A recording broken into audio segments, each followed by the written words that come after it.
Milí diváci, nachádzame sa v budove Prešovskej univerzity, kde vzniká úvodný diel dokumentárneho cyklu Známy neznámy. Dnes sa venujeme práci Vladimíra Koča, baristu v študentskej kaviarni Yogis.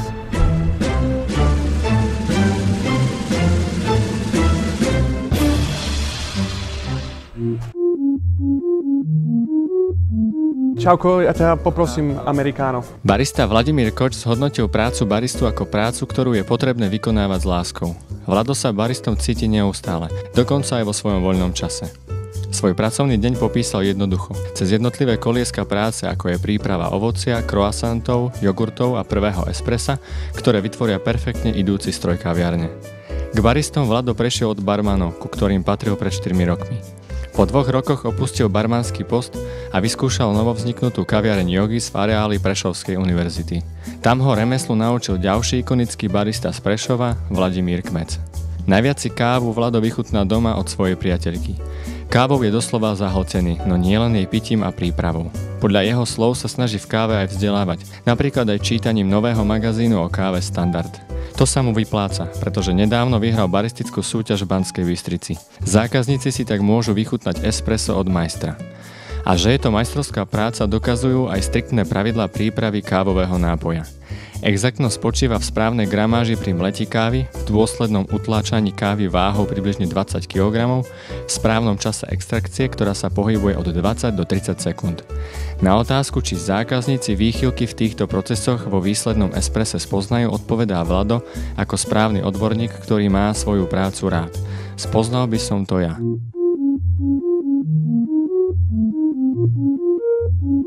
Nachádzame sa v budove rektorátu Prešovskej univerzity, sedíme v sesterskej pobočke kaviarne Yogis.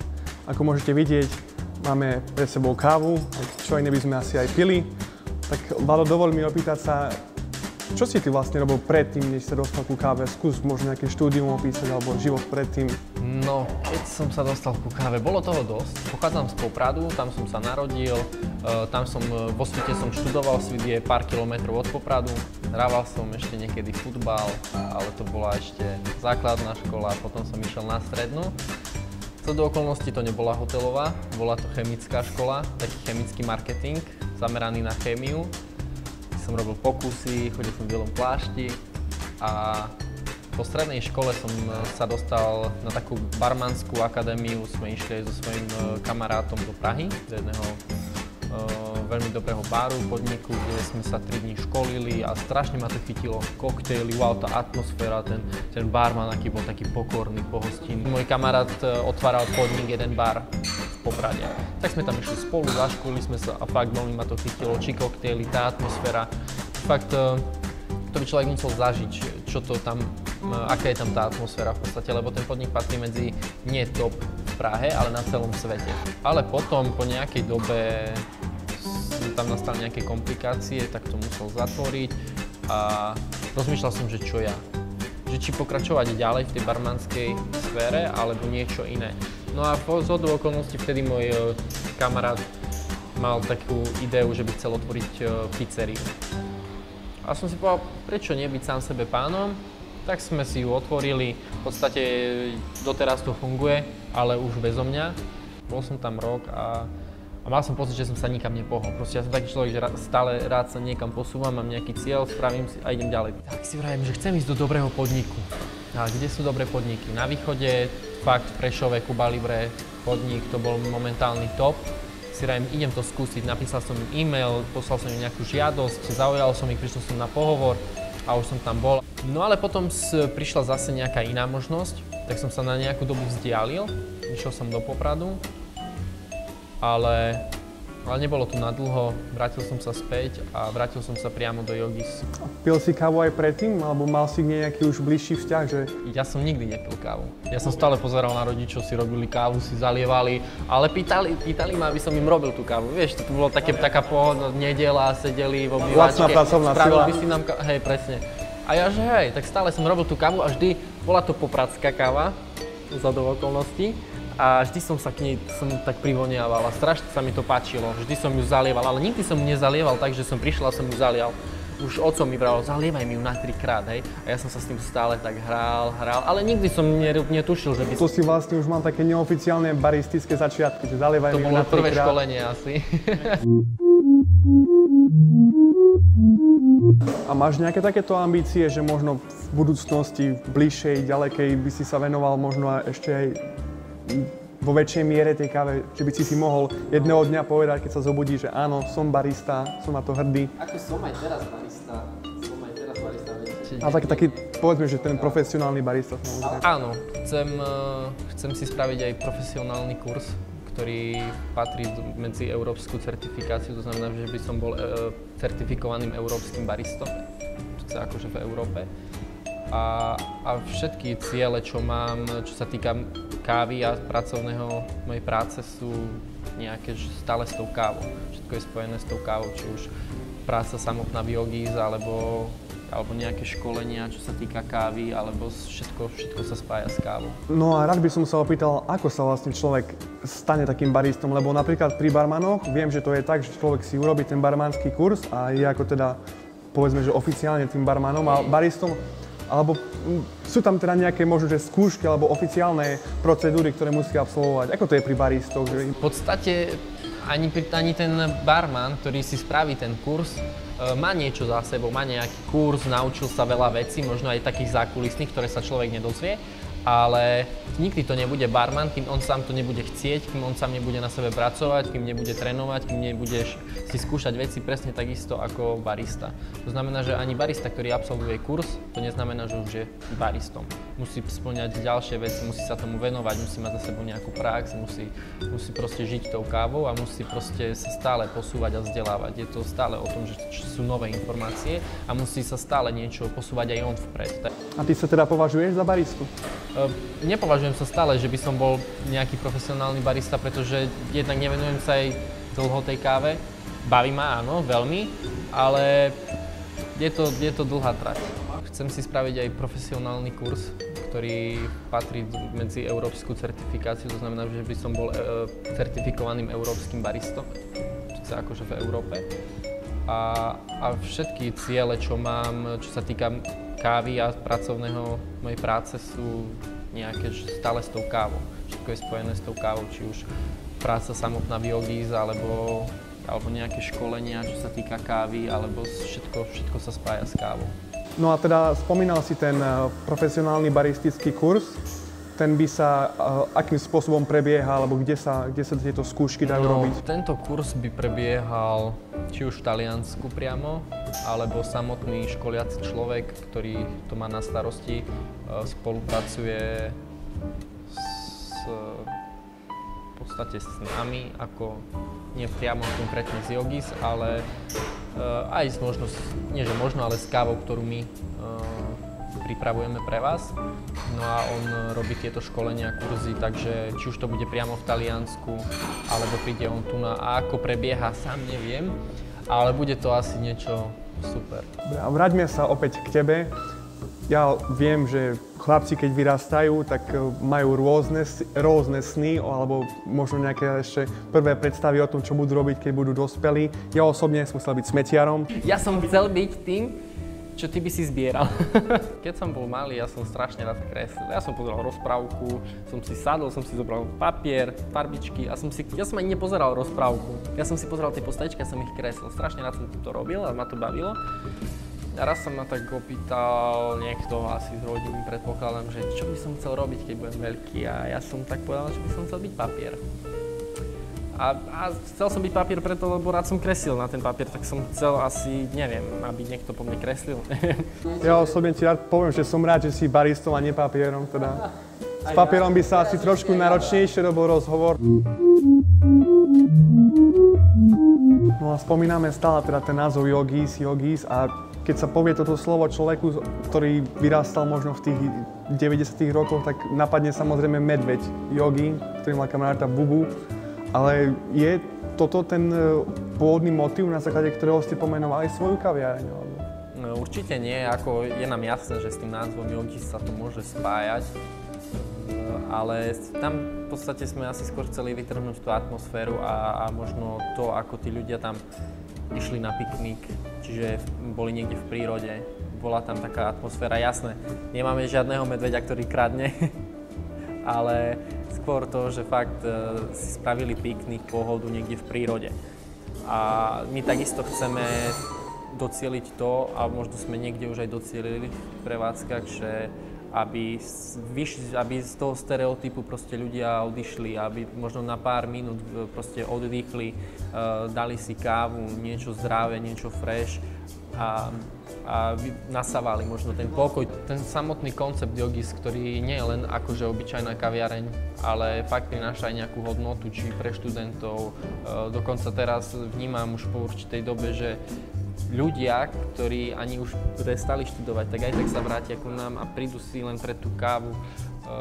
Proste je tam nejaká možno aj vytvorená už taká skupinka ľudí, ktorí fakt to tam majú radi, či už tú atmosféru, to prostredie. A my to tam tiež máme radi. Je to zaujímavé, páči sa mi to, že to je založené na tých prírodných produktoch. Prírodná atmosféra, prírodné prostredie, ako fakt tá tráva, drevo. Je to podľa mňa super.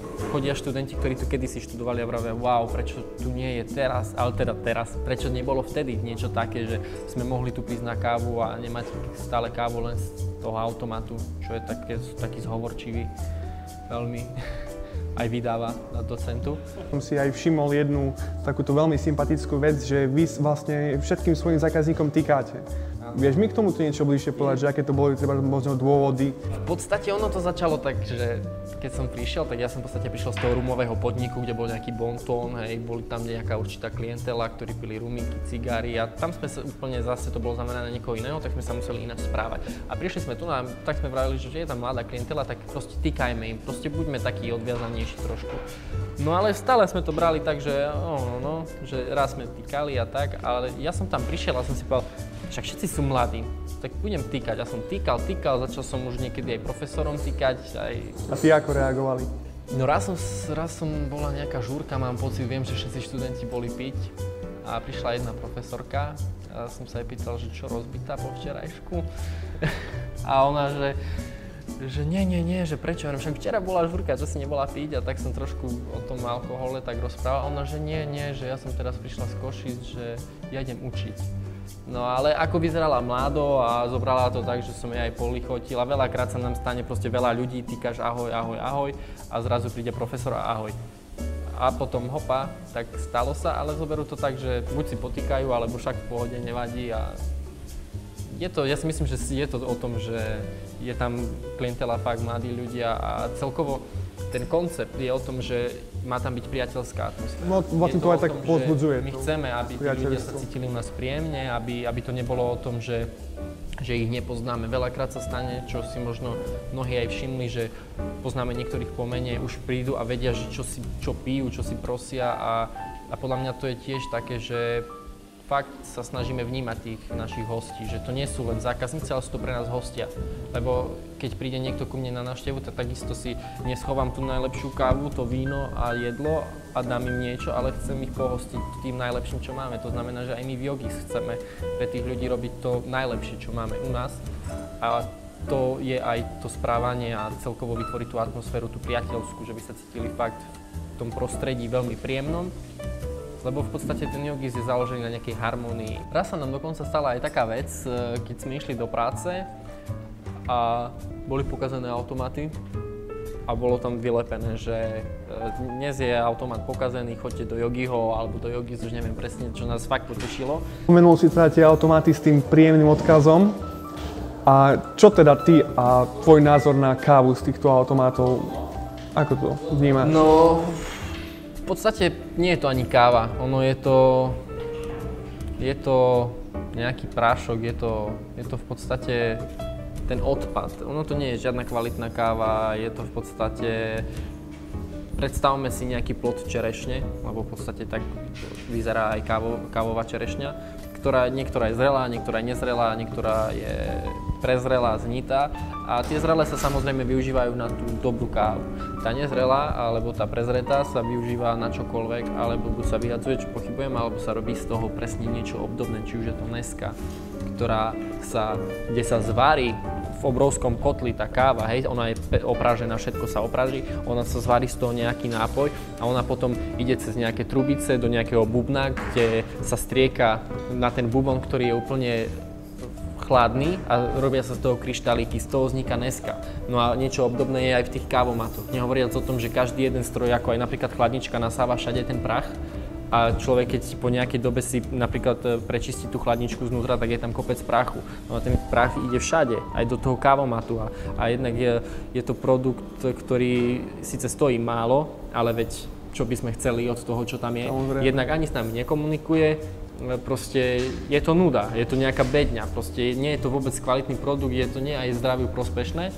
Ale však zase, keby nebolo tých kávomatov, tak by som nespoznal svoju polovičku, ktorá tiež pila od teba. Tam nejaký príbeh sa skrýva, mám taký pocit. Skúsam teda niečo povedať aj o tomto bližšie. Stále som videl takú príjemnú blondínku, ktorá si chodievala do automatu pre kávu a sa neviem, čerta, prečo pije takú kávu? A stále som si rýchlo, kým pôjde okolo, tak jej ponúknem túto kávu, nech ochutná, že fakt, že nie je to... Je to o niečom inom proste táto káva, tak som ju pozval jedenkrát, že ochutnaj, toto vylejeme. Potom druhýkrát, opäť sme to vyliali. No a nejak začala chodiť a aj my sme začali spolu nejako fungovať. Takže kávu z automatu by si neodporúčal, ale možno by si odporúčal prihovoriť sa ľuďom. Ale možno bude za tým nejaký príbeh, možno bude za tým Takže všetko zlé je vlastne na niečo dobré. Áno. A musím sa priznať, že vďaka nej som ochutnal aj ja kávu z automatu. Bola to guaranová káva. Nikdy viac, ale skúsil som to a aspoň viem, že fakt nie. Nikdy. A čo myslíš, taký automat, ako by sa umiestnil na baristickej súťaži? Asi by mohol byť v porote. Spomínal si v súvislosti s baristickými skúškami Taliansko. Je to možno preto, lebo Taliansko je považované za akúsi európsku Mekku kávy, alebo prečo je to nejaké možno významné centrum? Asi je to aj tým, že v Taliansku, v Benátkach je prvá kaviareň, ktorá sa datuje už dlhé roky. A nielen preto, ale v podstate tí Taliani asi fakt vedia, ako pripravovať tú kávu a ako správne piť tú kávu. Ale asi áno, je to tým, že tam sa fakt zoskupujú, odtiaľ je XY pražiarní, kde pražia skvelé kávy.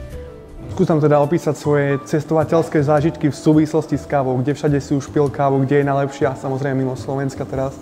Kde všade a kde mi najviac chutí? Všade som ako najviac mi asi chutila fakt, ani nie, že chutila, bola to trošku taká zaujímavá káva, bolo to v Turecku, kde som si povedal, že som v Turecku, tak si musím dať originál tureckú kávu. No a vtedy som tam ochutnal, fakt bolo to takisto klasické ako keby malé espresso, ale bolo to pripravované v tej jazzvej klasickej. Mám pocit, že to ale nerobili na piesku, pretože ono sa originál má robiť na piesku, ale robili to tým tradičným spôsobom, predpokladám, ako to oni robia. A mal som vraj najlepšiu, ktorú tam robia, a to je s takou mastik gumou. V podstate chutí to ako hašlerka, ako je mastika a tieto srandy. A pozrel si sa aj proces prípravy tej kávy? Či len bol tak trošku otočený, nevidel som to úplne presne, lebo ten bar bol trošku mimo. Čiže len tak som možno z časti videl tie jeho pohyby a čo, ako to robí, ale nevidel som presne, že celý ten proces prípravy. Ale bola veľmi chutná, bola veľmi dobrá, na spodku som mal pekne grunt, tak ako to má byť pri tureckej káve, čo pritom akože nie som zvyknutý na to, ale bola fakt super. Tvoje sny nám skús priblížiť, že čo ty a káva v budúcnosti, ale nie už teraz z toho profesionálneho hľadiska, ale z toho hľadiska ako človeka, ktorý rád vychutnáva, rád pije tú kávu. Kde by si možno chcel ochutnať kávu, alebo akú kávu, možno z tých svetových značiek.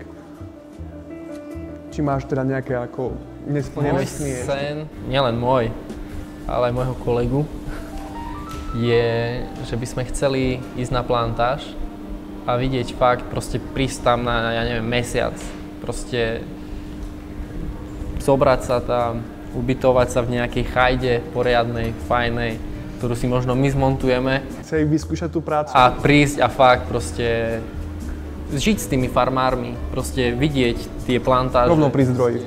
Rovno, áno, presne pri zdroji, oberať to, proste triediť to, spracovať, byť aj pri spracovaní a žiť fakt s nimi a vidieť, že ako oni drú preto, aby sme my mohli dostať takýto výsledný efekt, takúto šálu. Čo sa teda týka možno nejakej odrody kávy, máš nejakú, ktorú by si chcel ochutnať? Chcel by som asi ochutnať z Jamajky Blue Mountain, ktorá sa považuje za jednu z najkvalitnejších káv. Tu by som chcel fakt ochutnať. Zatiaľ som nemal tú možnosť. Ochutnal som už veľa káv z rôznych oblastí sveta, ale je ich kopec. Je toľko druhov kávy, ktorá sa nachádza vo svete, že máme čo robiť, aby sme to... A napríklad, oprav ma, ak sa pomýlim, existuje cibetková káva, že? To je káva teda, ktorá tie kávové bôby asi najprv prejdú tráviacím traktom z tých živočíchov, ktorých neskôr vylúčia a tieto bôby sa potom zozbierajú a používajú na výrobu kávy. V podstate cibetky sú nejaký druh mačkovitých šeliem a vraví sa, že tie šelmy sú veľmi výberavé na tú kávovú čerešňu, ktorú zjedia. Čiže jedia fakt len tie najlepšie a potom im prechádzajú celým tým traktom, kde sa vylučujú nejaké, neviem presne, enzymy alebo niečo, čo prispieva tej čerešni k tomu, aby tá káva bola na konci nejak lepšia. Len bohužiaľ robí sa z toho už taká propaganda, taký marketing, že považuje sa za cibetkovú kávu, aj keď je tam len nejaké, ja neviem, 3% v celom objeme. Čo v podstate pije človek obyčajnú kávu a raz za čas má nejaké cibetkové zrno. Si teda niekedy už túto cibetkovú kávu? Nie. A chcel by si ho ochutnať? Originál áno, ale stále si myslím, že je to podľa mňa stále to isté. Je to proste tak, ako sa teraz už zo slonieho trusu vyrába, o chvíľočku, ja neviem, možno aj z ľudského.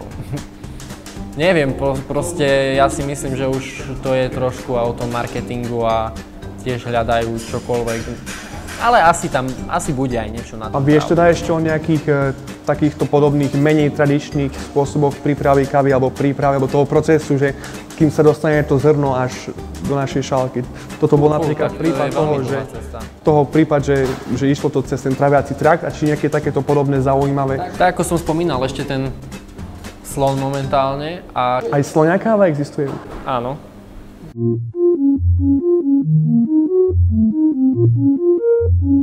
Správneho baristu spoznáte podľa toho, že neodchádza z práce odbytím záverečnej, ale pracuje na sebe a snaží sa zdokonaľovať, pretože jeho robota ho baví. V podstate spočíva moja príprava alebo tá záverečná práca, keď už všetko zavriem, že si trénujem latte art, čo moja najobľúbenejšia činnosť, kreslenie mliečnou penou do kávy.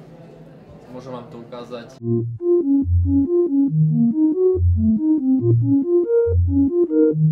Musím sa k tomu postaviť ako chlap a vyskúšať si to teraz sám. Tak ja ti nechám zase. Tak spravíme najskôr, že si to spravíš ty sám. Ja ti poviem čo ako. Môžeš si zobrať páku. Toto je páka, môžeš ju dať preč. Tak. Dáš, presne, super. Môžeš to tu odklepať. Čistiť. Teraz si páku len priložíš k tomuto a budeš to držať. Počkaj. Tak, počkaj. Tak, teraz to domlelo. Body dole, milí diváci. Teraz si to môžeš tu na tak normálne položiť to a teraz môžeš to upločiť. Ako pečiatka. Môžeš to tam naložiť, čiže takýmto spôsobom. Tam to tak pekne zapadne. Stlačím peči. No. Ja ti budem pomáhať, hej? Nenechám ťa úplne samého. Vyložíme. Ale môžeš byť ako aktívny, no. Tam je aj dôležitá teplota. Hej? To znamená, že teraz keď si to chytíš zo spodu, tak je to celkom husté. Mala by mať nejakých 75 maximálne stupňov. Môže sa stať, že tam zostanú, vidíš nejaké bublinky. Tak ideme, to roztočíme, to celé pekne premiešame, aby sa nám to spravila z toho taká pekná kréma. No a teraz budeš mať uvoľnenú ruku a ja ti budem pomáhať liať. Vždy sa musí roztočiť aj s tou kávou, aby sa tam rozbili tie molekuly a lepšie sa kreslilo. Ja ti budem tu na takto pomáhať z dola. Ešte to roztočíme trošku. Tak, no a ideme to skúsiť. Dáme nejaké srdiečko, len dobre? Áno. Tak si pekne vyčistíme, aby nám to hladinu. A teraz čím ideme vyššie, tak vtedy nám začína kresliť. Kreslíme a ideme vyššie. A nejaké také srdiečko. Skoro si myslím, že pekné. Na prvý pokus to nie je zlé, aj keď tak možno s nejakým menším nádorom. Skúsime vylieť niečo možno zložitejšie.